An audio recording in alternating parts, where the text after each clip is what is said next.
And what I was putting my family through, it was destroying me inside as a person. I might have always been a bad person, but I have a conscience, and it was really starting to get at me.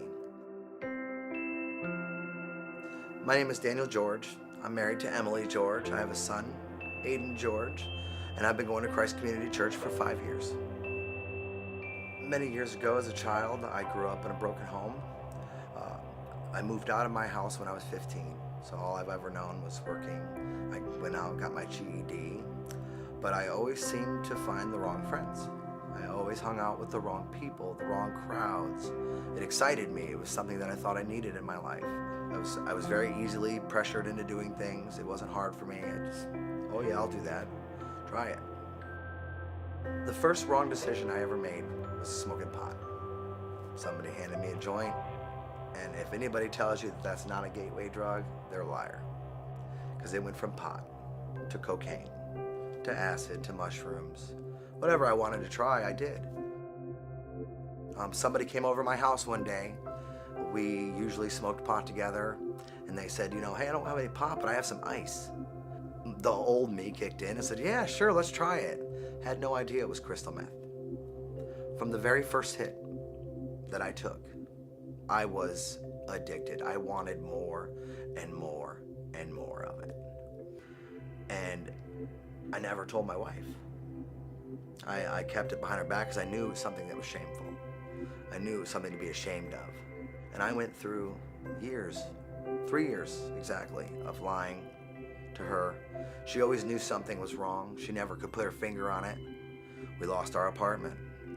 We had to move into her grandma's house. And I was hiding it from everybody. And it finally got to the point where my wife was so suspicious of what I was doing that she thought I was cheating on her. So one evening, I just got up and left, preparing that night to speak to Emily and to tell her everything. I left and I said, I told her I had something to tell her. She called me later that evening.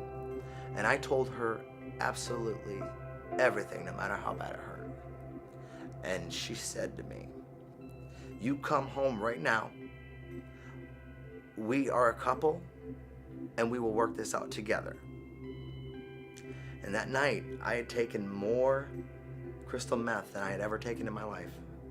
I got off the phone with her that evening, and I dropped to my knees where I was at. I prayed to God, and I said these exact words. I said, if you get me through this night, Lord, this one night, I will go back to her, and I will make everything right. And I woke up at 12 the next day, and I went home. I ran home as fast as I could into my wife's arms. And the first things out of my mouth was I'm gonna get help. And the most amazing thing happened. Right after I told my wife, we went to church that next Sunday. And I was without drugs in my system for almost a week, and I was in bad shape. Mark Ashton got up on stage and pointed his fingers at me one more time. And he reminded me of the prayer room. And Emily and I went in and prayed with Twee's husband. He prayed over me for 30 minutes.